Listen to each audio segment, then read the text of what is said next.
আসসালামু আলাইকুম। নতুন একটা ভিডিওতে আপনাদের সবাইকে স্বাগতম। চলে আসছি জুতার দোকানে। অসংখ্য জুতা আপনাদেরকে দেখাবো। দেশি বিদেশি অনেক ধরনের জুতা রয়েছে, সেগুলোই আপনাদেরকে দেখাবো। জেন্টস এবং লেডিস কালেকশনের জুতাগুলো দেখাবো।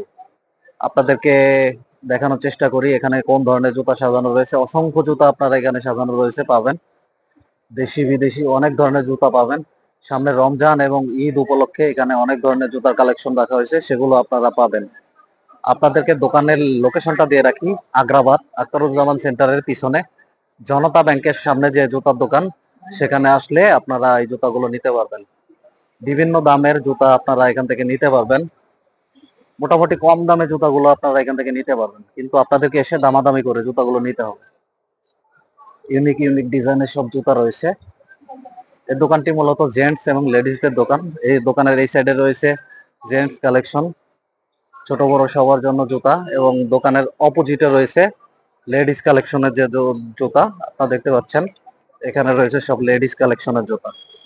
খুব সুন্দর সুন্দর লেডিস কালেকশনের জুতা রয়েছে, আপনারা দেখলেই বুঝতে পারবেন। অনেক সুন্দর সুন্দর জুতা রয়েছে এখানে। আপনাদেরকে দোকানের লোকেশনটা দিয়ে রাখি। আগ্রাবাদ আখতারুজ্জামান সেন্টারের পিছনে জনতা ব্যাংকের সামনে যে জুতার দোকান, সেখানে এই লেডিস এবং জেন্ট কালেকশনের জুতাগুলো আপনারা পেয়ে যাবেন খুব কম মূল্যে। চট্টগ্রামের মধ্যে যারা ভালো জুতা খুঁজতেছেন এবং কম দামে জুতা খুঁজতেছেন, তারা সরাসরি এখানে এসে তারপরে জুতাগুলো নিতে পারবেন। মোটামুটি কম দামে জুতাগুলো পাবেন, কিন্তু অবশ্যই আপনাদের দামাদামি করতে হবে। দামাদামি করে তারপরে আপনারা এই জুতাগুলো সংগ্রহ করতে পারবেন। খুব ভালো একটা মূল্যে জুতাগুলো সংগ্রহ করতে পারবেন। দেশি বিদেশি চায়না অনেক ধরনের জুতা রয়েছে, আপনাদেরকে দেখে বুঝে তারপরে নিতে হবে। এটা লেডিস কালেকশনের দোকান, এবং এই সাইডে দেখতে পাচ্ছেন জেন্টস কালেকশন। সরাসরি এসে লেডিস এবং জেন্টস এর জুতা আপনারা এখান থেকে নিতে পারবেন। ভিডিও দেখে যদি আপনাদের পছন্দ হয়, সরাসরি আপনারা এই দোকানে এসে তারপরে যোগাযোগ করে দামাদামি করে জুতাগুলো আপনারা নিতে পারবেন।